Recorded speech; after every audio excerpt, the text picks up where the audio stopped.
There is a moment in the Shadow Dragons arc, specifically episode 63, that solidifies Goku as the ultimate hero amongst the Earthlings, even more so than his actions in the Baby Saga. This is when everyone in the universe, including the Earthlings, gave their energy to Goku for the Universal Spirit Bomb. The Earthlings accepted Goku as their savior in the Baby arc, but with the Genki Dama it was solidified. He is the hero to them, right up there with Hercule. Goku even calls the Genki Dama the hope of all Earthlings. And even before Goku asks King Kai for his help to gather energy across the universe, Goku states he's already taken all there is to be had from the people on Earth. Which means the ball that Goku had in his hands rising from the crater was already from the people of Earth, without zero resistance. Think about this for a moment. Goku, almost KO'd, speaking to every person on Earth using his mind, without the use of King Kai or magic. It might have not even been his mind. He could have been riding on hope. But here you could tell there was a respectful bond between Goku and everyone on Earth. The Earthlings gave up their energy because they trusted in Goku to stop the devastation of the Shadow Dragons. In this situation, there was no voice of Hercule, no bribing or tricking the Earthlings. What a difference to Goku's request for energy here compared to the Buu Saga in Dragon Ball Z. In episode 63 of Dragon Ball GT, all of Earth and the entire universe saw Goku as their savior, a hero of the universe. And the difference between Dragon Ball GT and the end of Dragon Ball Z is that by the end of the Shadow Dragon saga, everyone in the universe knew Goku saved them, including everyone on Earth, not just the close friends and family. If Hercule had a statue made of himself years after Goku's departure with Shenron, then Hercule would have definitely requested to have a Goku statue next to him in respect of Goku's sacrifice throughout the years. Hercule knew the truth. A hero in the Buu Saga, a hero during the baby fight. Hercule took a lot of the glory, and I feel he would be respectful enough to have Goku's statue there too in recognition of his heroic efforts and martial arts ability. Hercule had a ton of respect for Goku. He always saw him as the muscle to deal with his problems. So in terms of the Shadow Dragons arc and Goku stopping Omega Shenron, that likely sealed the deal on the statue because Hercule was there during that battle, and it's believable in verse that Goku was saluted, respected, and remembered on a global scale as the one who stopped the universe from being destroyed by Omega. And if there's anyone to voice this to the Earthlings with admiration, it would have been Hercule. And I don't think at this point in his life, after everything the Earthlings had endured in the final episodes, I don't think he would want to take all the glory this time around out of him having massive respect for Goku and his sacrifice and him leaving. This is the end of Goku's story in Dragon Ball, and it's obvious he's getting his statue in the writing department. But within the story, the statue of Goku 100 years later is absolutely 100% deserved on planet Earth. One of the most interesting minor details about Dragon Ball GT Goku is regarding the whereabouts of his tail after the 100-year time skip. After he leaves at the end of the series with Shenron, he flies off, presumably becoming one with Shenron, fusing with the Dragon Balls. Where did he go? What was he doing? Who did he see? Was he dead? Was he a deity? The mystery is there. But one thing is for certain, he left as a 10-year-old child roughly, with his tail, his natural body, and 100 years later he is seen as an adult by an older Pan in the tournament. Now based on Saiyan's aging, even if he was 110 years old, he should have looked a lot older than he was. But we have to remember this is a time in GT before the statement of Saiyans are young until they are 80 and then they age very fast. And that's according to Akira Toriyama himself. Lifespans are not that much different from humans, officially stated. So maybe at this time in GT, Saiyans were meant to live for a long time, and perhaps because Goku aged to get to an adult, he actually did age. Unless of course there's the headcanon we all sometimes like to think, is that Goku aged until he reached his prime age and never aged from there. There's that possibility too. Another possibility is the moment Goku left with Shenron, is that he reverted back to how he was at the start of Dragon Ball GT. That being without his tail, and back as an adult, and from there Goku became immortal and the rest was history. And it's not known if Shenron had the power to undo a wish made by the Black Star Dragon Balls, Ultimate Shenron, but again these are all theories. What do we know is that Goku looks in his prime, and he has no tail. Due to his tail being him, it was restored through a quicker method thanks to the old Kai, and it stayed there. There's no reason his tail should have not been there if it belonged to him. He's a Saiyan, tails are part of their being, it's like arms and legs. just another part of their body. And this is where the discussion comes into it, because I'd like to know what you guys think happened to it. I have my own theory which involves Goku's journey after being with Shenron. Now, Goku has obviously remained in some Obi-Wan type form for 100 years, where he is able to travel the Earth whenever he wants. We see him normally in the tournament, but we see him appear and disappear in the Hero's Legacy movie. And wherever he is, whatever he's doing, we can almost guarantee he's tried his luck at training, just like he would in the other world. It's Goku after all. Perhaps he really did become some sort of deity and can perhaps use the same trick fortune teller Baba uses to just pop up whenever she wants. But hey, I'm guessing. My theory for his tail not being there, and this is kind of a cool one, is that in that 100 years, Goku had trained to new levels never seen before, perhaps to the point where his base form no longer needed to transform to draw out all of his dormant power. And let's be honest, 100 years is a good amount of time to master himself, on a daily basis with nothing else to do, presumably. But there's a reason his tail is removed. He's either lost it in some weird event or otherworldly battle in that time skip, or he decided to remove it himself because it does not benefit him anymore. It's no longer the source to his true power. And why would he not benefit from a tail if that is the key to transforming into the greatest form in GT? Well, he could have either mastered Super Saiyan 4 and can tap into that power without the tail being there. Another reason could be Goku developed new levels of God power in the Dragon Ball GT timeline, where he didn't need a tail to access it, where that power exceeded the levels of his primal form. So the mysteries are there, and it's a pretty cool one to talk about. What levels of power do you think 100-year timeskip Goku could have had? Let me know your thoughts in the comments below. It could have been something as simple as them just not animating the tail in that last sequence, just out of preference. But that would be kind of silly and counterproductive based on the amount of times we saw Goku with his tail through the show, especially towards the end, and how much the show emphasized the importance of the tail. That would have been a silly move to just ditch it for that last important scene to get a final look at our GT hero in all his glory with the tail. They left it out for a reason, I think. To imply Goku had progressed in some shape or form. Or heck, it may have been there, wrapped around his inner thigh and waist inside his gi. Who the heck knows? Maybe it was just symbolizing that this is the Goku we saw at the start of GT, and now this is the same Goku at the end of GT. But one thing I want to add is that in the 4th Dragon Ball GT ending sequence, we see the life and progression of Goku. And check this out, right at the end, boom. Adult Goku with his tail. This ending sequence always gave me that feeling that Goku would return to his family and friends here and there. He did go and see Goku Jr. after all. I'd like to think Goku visited the others through the years. But this is just my theory. A fantastic ending, one of my favorites. I'll always be a massive fan of the old Saiyan tail. What actually happened in the GT special that could very well make Goku Jr. be the reincarnation of Goku both conceptually and in verse story? Well, I'm about to show you the eerie moments that happened to Goku Jr. in the GT special. In many religions, traditions, and beliefs, reincarnation is often talked about in a variety of ways and has multiple meanings and stories. Where you've probably heard it about yourself in your day-to-day life. Someone may let you know that you used to be a famous painter in your previous life due to your natural talent to draw, or you may have been a Roman soldier due to having certain leadership qualities or characteristics, beliefs that you were someone else in a previous life. And that spirit has been reincarnated into another being with a separate physical and mental state, but the natural spirit essence is still within. So it's like they are them, but they're also not. But out of the many versions of Goku, none are less talked about nor more mysterious than Goku Jr., a descendant of Goku 100 years into the future. Goku Jr.'s most notable appearances were in the Dragon Ball GT special A Hero's Legacy, as well as the last episode of GT during the show's ending. One theory that is never officially stated, but one is comfortably supported through the source material of the GT special and the entire Dragon Ball GT series,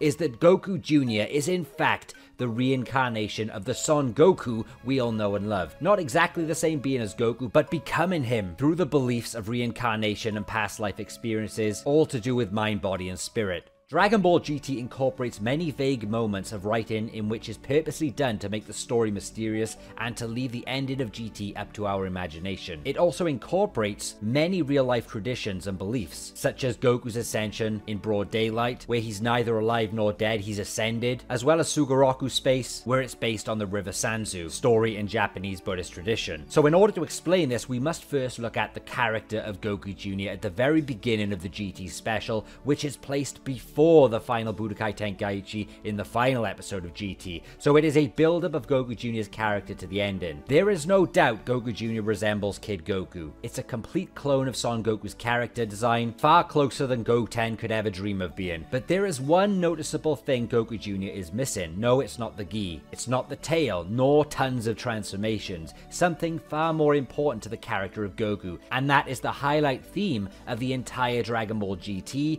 the GT Special, and you can argue the entire Dragon Ball series. What's missing from Goku Jr. is courage. First, let me explain why courage is crucial to Goku and Goku Jr. and why it is the connection of what we're explaining in this video. Courage is highlighted a lot, especially through the 4-star Dragon Ball, the most iconic Dragon Ball of them all, the one that has the largest connection to Son Goku physically, mentally, and spiritually. The 4-star Dragon Ball represents courage, which is illustrated further through Si Xinglong, the 4-star Shadow Dragon, otherwise known as Nova Shenron. Nova is very honorable, fair, and enjoys the spirit of battle, much like Son Goku, where their battle proved they shared many similarities in character, including being a courageous warrior, where both would sacrifice themselves to stop the evil Yi Xinglong. This enforces the connection of the 4-star ball to Goku, where Nova could have been influenced through being associated with Goku over the years. We know this effect can take place as Goku literally swallowed the 4-star ball in the final battle and cleansed the negative energy with his positive energy, resulting in Nova becoming pure, even for a Shadow Dragon. Furthermore, to support this, the GT Special's Japanese title is called Goku Side Story. Zi Xing Chio is a testament to courage, that being the 4-star Dragon Ball. The English title is called 4-star Dragon Ball is the proof of courage, and thus the special is literally about gaining courage. And why is that? Let's take a look at Goku Jr. The first time we see Goku Jr. 100 years after the Baby Saga, we only know him as the great-great-grandson of Pan. The best way to describe Goku Jr.'s personality is timid, peace-loving, who would rather play and avoid conflict than train or get into fights, but most of all, a hopeless crybaby. Imagine Gohan if he never trained with Piccolo in the Saiyan Saga, or Gohan in the first few days under Piccolo's wing, lacks courage and fighting spirit. Goku Jr. is essentially start of Z Gohan in Goku's body. Even Pan tries to train him, and Goku Jr. lacks all confidence and skills in anything. He's portrayed as a loser, the complete opposite of a hero we all saw in Kid Goku. In school, he's bullied, won't stand up for himself. Even Pan is angry that he didn't fight back, causing her blood pressure to rise, faint, and get hospitalized. Goku Jr. goes through a moment of sadness and desperation, where this would be the first time he takes a step into the Grand Tour. I mean, a step into doing something brave. The love for Pan is that first step, where he remembers the story of the Dragon Ball that lays at Mount Pazu, and wants to use it to make Pan better, and knowing one would never be enough, he begins his journey alone during this difficult time in his life. Puck the bully catches up with him, gives him a hard time, and Goku Jr. showcases unusual anger to scare the bullies away in his desperation to save Pan. Goku Jr. travels on foot for hours, is also tricked by a truck driver that steals all his belongings. The naive nature immediately resembles Goku, but the problem with Goku Jr. is that he doesn't have any power or courage to back up that weakness. Puck returns and eventually joins Goku Jr. on his quest to heal Pan, because Puck admired Pan's strength after she beat him up along with the bully gang. Goku Jr.'s weakness and lack of courage leads to many devastating outcomes in that special that puts his and Puck's life at risk, and you could even argue Pan's, essentially showcasing the urgency that he needs it, the courage. Cowering away when the wolves attacked Puck was one of those moments, which led to a complete mirror of Gohan hiding up high and crying where his hidden power kicked in to protect himself, not knowing what happened. This is essentially the story of Kid Gohan becoming Goku. Goku's weakness and scared nature, putting himself in danger whilst crossing a bridge, would lead to the seemingly death of Puck. These are key moments of downfall that are essential to the development of Goku Jr. becoming like his ancestor Goku. Goku Jr. encounters the witch Mamba, and it's during this scenario where we get our first suspicious look at how Goku Jr.'s courage slowly started making his spirit the same as Goku's, this mysterious inner spirit. What happens is, he's getting choked out by Mamba and is about to die, but During the moment he is unconscious, his arm electrifies, his eye glows green, and he blasts Mamba into the wall. Goku wakes up without any knowledge of what happened at all. How does such an instance happen with a child that has no prior knowledge, instinct, or experience of battle or attacks like that? How does Goku Jr. access what appears to be triggering into Super Saiyan whilst unconscious? Who has ever done that in history? Gohan was a special case because his rage was the plot. It was all to do with rage. With Goku Jr., it's like an instinctual feeling. It could just be it was only teasing Super Saiyan, but given the circumstances and context of how it happened, it's extremely mysterious and further supports the final part of this video when Super Saiyan fully activates. The moment would lead you to believe, when looking into it deeper, that something else is at play here, something spiritual.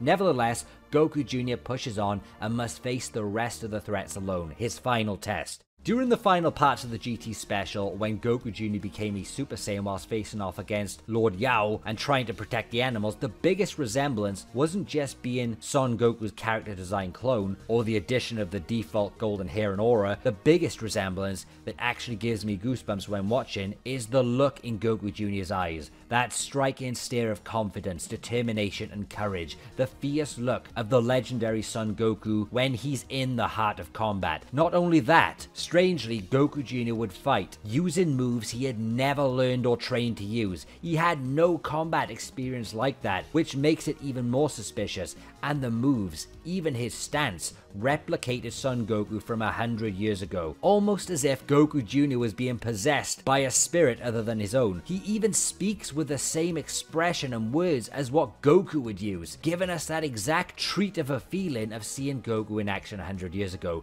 Goku Jr. gained that fighting spirit of his Saiyan ancestor there. I mean, Bardock's bandana as well? This is all way too neat. And normally it would be sensible to believe Goku Jr. is just another Super Saiyan in the Super Saiyan bargain sale, but what's completely different about Goku Jr. to any other Super Saiyan of the past is when he becomes a Super Saiyan after he acquired the missing piece to his spiritual puzzle, courage. Goku Jr. blanks out, and the moment Super Saiyan switches off and he exits battle mode, he wakes up not knowing what the hell happened. He has no memory of that fight. He wasn't even exhausted, and it looked like someone just took over his body in that fight. The way he fought seemed very familiar, didn't it? He forgets how he fought, how he transformed. That is unheard of in all lore of Super Saiyan. Super Saiyans, once powered down, do not wake up and forget everything that happened. Forgetting what happened meant that Goku Jr. had blanks in his memory of those last few minutes that were replaced by something else or someone else. The theory of this entire video that's being suggested through the writing is that once Goku Jr. gained courage,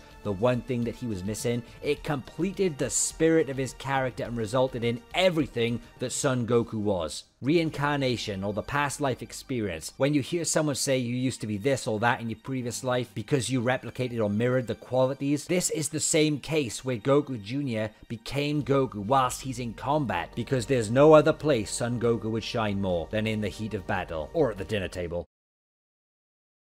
It's not until where he finally meets Goku where everything makes perfect sense. Goku introduces himself and tells Goku Jr. that he was impressed with his strength and that it's been a long time since Goku has been as wound up as that. That could mean his excitement watching the battle, meaning Goku has been following Goku Jr. or been with him the whole time. Perhaps even bonding with Goku Jr.'s spirit and taking over him in the middle of battle, which would explain why Goku Jr. could not remember those moments and why Goku stated it's been a long time since he's been that wound up. Maybe Goku wanted a little battle through Goku Jr. because his own body is no longer a part of that world, or Dragon God Goku is just entirely broken with loads of hacks. As well as that, the battle was before Goku Jr. found the 4-star Dragon Ball. Even if you believe Goku is linked to the 4-star ball, it's unquestionable that he's been interested in Goku Jr.'s quest and kept his eye on him for some reason, and boldly tells Jr. he is Son Goku. No, not himself. He tells Goku Jr. that boy right there is Son Goku, and Jr. is sad about what happened to Puck, but suddenly and mysteriously, Pan and Puck are both safe and in an aircraft together right above, where Jr. believes the Dragon Ball granted the wish. But Goku tells him it wasn't the Dragon Ball, it was his courage. Now, the circumstances of Pan's rapid recovery, where Puck, who fell to an apparent death, we know the courage of another can't just magically pull those two from death as quick as it did. Courage doesn't do that, but it was just the moral of the story. But Pan and Puck's sudden appearance together can be associated to Goku granting that wish due to his new position after leaving with Shenron. But even if that is true or not, he still wanted Junior to believe it was due to courage, which would then prove to stay with him from that point onward. And Goku continues to refer to Junior as Son Goku, proving through the writer's choice and through Goku's choice in verse that Junior had the blessing of being the true successor and the one who will make the spirit of Goku live on. Not Gohan, not Oob, Goku Jr. And perhaps Son Goku was with Goku Jr. that whole time on his quest for the Dragon Ball, enough to spark the courage inside of him and make him believe in himself finally. After his journey and meeting Goku, he starts being brave and slowly starts acting like his great, I forgot how many, grandfather. When it comes to fighting, which is shown during the final Budokai Tenkaichi of GT, where when fighting Vegeta Jr., Goku Jr. had learned to harness courage for himself. You could also say the reincarnation of Buu to create Oob was a fast-track reincarnation, because even though Oob is obviously not Kid Buu, due to the differences in appearance, actions, and personality, they still are spiritually linked, and are technically the same essence as Buu was used to create Oob. So using that understanding, I'd like you to think of this video with a similar reincarnation principle in mind, just over the course of 100 years. Because when Junior met Goku, it's clear they are not the exact same being, but an essence of Buu actually met and merged with Oob in GT, so it's not entirely impossible that an essence of the same character can exist in two separate characters, which almost cancels out the idea of this not working due to Goku Jr. meeting Goku. However, we cannot deny that this was done through the narrative and the concept of there being a successor to Goku, for Goku to live on. Goku Jr. would be the closest one to Son Goku and would eventually display the same charisma and attributes as Goku. But here's the interesting part. Why did Son Goku take an interest in Junior out of all descendants? Why is 100 years later a significant moment in the Dragon Ball GT timeline? Of course, it's a convenience of the plot, but in the story, there isn't anything stated about what happened during those 100 years, or about Goku Jr.'s parents, or what happened to them. All we know is that Pan named Goku Jr. at birth and brought him up. Goku cared about this descendant more than anyone, ever since Pan being the last one we know of, and I believe it's because Junior had what it took to remind Goku of himself, and it's why he finally showed up at the end of GT to watch Goku Jr.'s fight. He was satisfied, happy knowing everything is where it needs to be, and Goku Jr. had grown into a brave warrior to continue the story, to the point he even sported the same gi of Goku before he left with Shenron. It was poetry and a full circle story of Goku returning 100 years later, literally and metaphorically, where all he needed was a little dose of courage by the old Goku. Goku Jr. holds onto the 4-star ball as a memento of his grandpa Goku, similar to how Goku held it close as a memento in respect of his grandpa Gohan. And that's when Goku Jr. became Son Goku. An official interview in the 2005's Dragon Ball GT Dragon Box DVD release. Script writer Atsushi Maekawa details on Goku's changed state. To be honest, in GT episode 63, just before the final episode, a big change comes over Goku. Those who watched carefully might have noticed, but in that episode, Goku, who takes on Yi Xinglong's attack, sinks to the bottom of a deep hole. That is the turning point. Afterward, Goku still continues the battle, but what's different from before is that he's cloaked in an aura that won't let any attacks near him. It might be that he died there, or it might be that he became something else entirely. I'll leave that decision up to the imaginations of everyone who watched. However, the Goku up to that point that everyone knows clearly does not appear after that. In the world of Dragon Ball, Goku had already died multiple times, and up till then, each time he appeared with a halo over his head. However, I didn't want to go with the usual concept of even when he dies, he comes right back to life. I wanted the viewers to picture death in that way, and a feel of sadness close to it in reality, so I had a change come over Goku. After Goku falls to the minus ball, a change has fully come over him when he's rising with a spirit bomb, and he is much stronger, to the point where it's uncertain of his actual limits. The narrative uses Pan to explain Goku is a god. And in Dragon Ball GT, or at least during that time in Dragon Ball, the level Goku ascended to was the highest in terms of pure light celestial energy, the complete opposite of minus energy. You could even say in the GT verse, Goku is angelic, a height beyond anything in Dragon Ball at that time that no one else could reach, where he can travel to places no one else can go. This was higher than every single Kaioshin rank at the time. It was never stated what he became, but the story clearly shows us that he had become the peak of Dragon Ball power. He is tanking Omega's attacks like they are nothing. What begins with Omega launching a barrage of ki attacks at Goku, Goku endures the impact as he's communicating with King Kai, then all of a sudden, it escalates and Omega launches his minus ball at Goku, and after a direct hit, Goku took it on the chin and is just there smiling away like nothing happened. Absolutely insane. This shows us that Goku's power was gradually rising in this changed state, where it became its fullest potential. It's crystal clear he completely changes once the white glow fully surrounds his body towards the finale where he launches the Spirit Bomb. The changed state at this point easily puts Goku above the minus energy ball. In fact, it's far in the clear. The fact that Goku was taking 0 damage from these attacks, the fact he appeared indestructible, makes the changed state at levels we can't even fathom or quantify. We just don't know how far it pushes Goku's potential. There were no limits from what we saw, at least in terms of durability, making Goku ascend to a level nobody can hurt. Yes, changed Goku is literally the god of Dragon Ball, at least classic Dragon Ball. We see him in the final half of Dragon Ball GT episode 64 and for a couple of minutes during the GT special ending. Now Goku was able to inform everybody, Vegeta, Piccolo, Roshi, about his new godly presence without even speaking, or just through a handshake. Goku, are you? They knew, and the narration was informing us he was something else entirely, not just your average Earth's Guardian or Supreme Kai. They've been watered down through the series. Goku's entire being had converted to the highest level in Dragon Ball.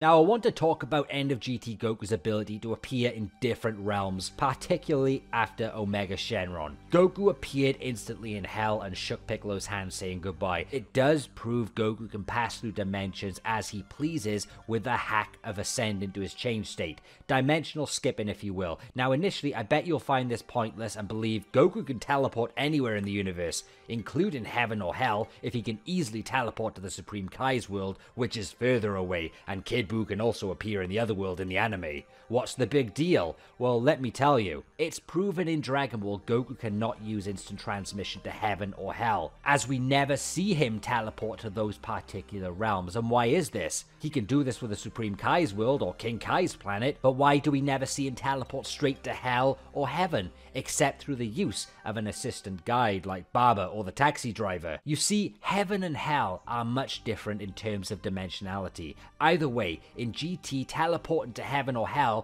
wasn't possible, as proven where Goku, despite relearning instant transmission at the end of the Baby Saga thanks to Piccolo, and could also use it as Super Saiyan 4 if he wanted to, he still couldn't escape hell in the Super 17 saga by locking onto energy and just saving a load of time. The only person who could have got Goku out of hell was King Yama, but due to the minus energy starting to mess with the worlds, plot had it so Yama couldn't help Goku with his power. Only Piccolo could help Goku using the portal plot. Furthermore, Cell in Dragon Ball GT knows instant transmission and is also incapable of escaping hell. This is a being, a villain, who would escape hell in an instant if he could. But the fact he's still in hell means he cannot use instant transmission to escape. So that also supports the unique dimensionality of hell. Even if you want to argue heaven, Goku can get into heaven, it doesn't matter. Hell is the only example we truly need here, because Goku, after ascending at the end of GT, could pop in and out of hell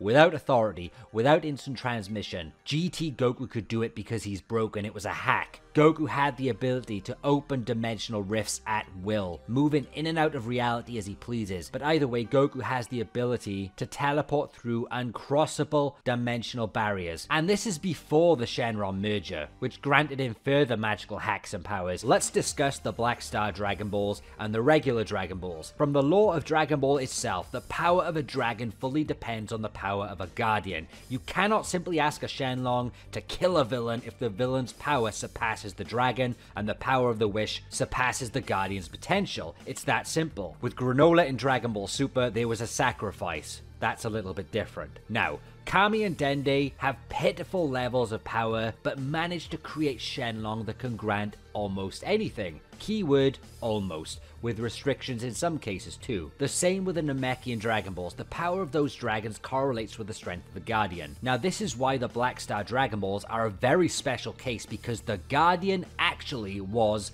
the nameless Namekian. So let's just say Piccolo for ease, because Piccolo was linked to them in GT. The reason why the Black Star Dragon Balls have unlimited power, yes, literally stated to be limitless and can grant anything, is due to the Guardian being insanely stronger in raw power than just a regular Guardian like Dende and Kami. Piccolo's power in general, even as the nameless Namekian, was dimensions above Dende and Kami, so it's no surprise the dragon that spawned from the nameless Namekian's power is the dog's bollocks, because the wishes have unlimited potential. What does this have to do with End of GT Goku? Well, it's simple, isn't it? If the nameless Namekian's power to create a dragon was what it took to reach Limitless, then what do you think the Dragon Balls and Shenlong, once merging with Goku's power at the end of GT, would be capable of? Goku plus Dragon Balls plus Shenlong cannot be anything less than Piccolo plus Dragon Balls plus Shenlong. It's that simple. Because Goku is literally seen merging with Shenlong and the Dragon Balls, that power initially in the dragon created by Dende has now combined with Goku's power, which ultimately enhances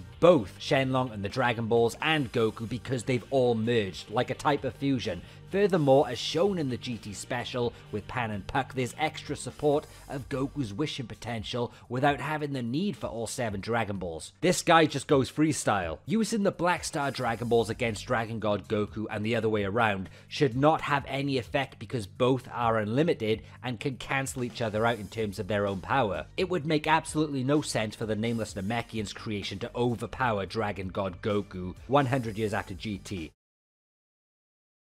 But let's look at the Heroes manga for a second, which came out before Dragon Ball Super, but it's an entirely different continuity than GT, and non-canon to the Z GT verse, but it's still official material. The Dragon Realm, or Shadow Dragon Realm, is shown in the Dragon Ball Heroes Victory Mission manga made by Toyotaro. It's the nest in where the Shadow Dragons live. We can't really use anything from this because it's lore within the Heroes video game world, but one thing that is quite hilarious is that the Shadow Dragons within that game were able to escape and affect the universe of the living world. What does that make the Shadow Dragons in terms of power? Well, they are GT characters after all, but I'll leave that one up to you. Now, in an official interview in the Dragon Ball GT DVD box, Dragon Box GT Dragon Book, out of the scripts for all 64 episodes of GT, Atsushi Meikawa wrote the most, with a total of 28 episodes plus the TV special, and he says, and then after that, after he defeats Yi Xinglong and grants the final wish, Goku goes right off with Shenlong and the Dragon Balls to somewhere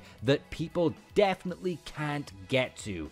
Now, in an official Dragon Ball GT interview in the GT Perfect Files with Goku's Japanese voice actress, it states the scene where after Goku finishes fighting, he rides on Shenlong and says, Shenlong's back sure is warm. That's because riding on Shenlong means that Goku's going to leave this world and go to the world of the gods. I was glad they didn't write it plainly that he died though. I feel that Goku probably went to Shenlong's place and is training again. She even says there, I was glad they didn't write it plainly that he died. She's obviously met and discussed the material with the writer, so has more of an understanding than we all do about the behind the scenes part. That's what I heavily presume. The fact that she, of all people, said Goku probably went to Shenlong's place and is training again should be extremely reassuring of what happened to Goku, and what the behind the scenes really intended for Goku probably means a good chance of. And at the bottom of that interview it states, I believe that Goku is now training at God's place, so someday for sure he'll become an even more wonderful Goku and come back before us, I'm sure of it. So, we have Shenlong's place, God's place, world of the gods, and also a place where people definitely cannot get to. So that cancels out the lookout if you thought she was referring to God's place, because that is not exactly Shenlong's place either, and it's not the world of the gods because people can definitely get there. Next, it's not anywhere in the universe. People can get to most places. Goku, Gohan, Vegeta, Kid Buu have multiple times have been to different dimensions in the universe, even when they are alive. And not one of the dimensions that we typically see, such as Heaven, Supreme Kai's world, none of those are Shenlong's place or world of the gods that she meant, because Goku could go wherever he wanted. Hell, even Hercule was in the Supreme Kai's world. The human's energy for the Spirit Bomb actually got to the Supreme Kai's world. Goku had gone to a plane inaccessible to others and could apparently go there once he ascended and joined the dragon. The realm beyond the Kais is Shenlong's place, or we can say the Dragon Realm, so it's reasonable to say Goku went to Shenlong's home there. That's enough reassurance on its own when linking it to Dragon Ball lore. Because if you deny that, then you have to provide a counter of where he did go. There's more source material and evidence pointing towards the Dragon Realm or Shenlong's home than any other location. It's true we don't know where it is, but we know where it's not, and it's not anywhere in the universe, based on official interviews and source material, and even the concept art of the universe by Akira Toriyama. The Dragon Realm is not there. So it's either outside of that universe model by a long shot, it's either invisible or inaccessible due to it being something else entirely, which could very well mean it does not possess any physics that are present in the actual universe, hence why it's just not there. And on top of all that, he's actually been training for 100 years, which makes his potential reach levels we cannot even begin to imagine. Who knows how efficient his power could grow once merging with the Dragon Balls.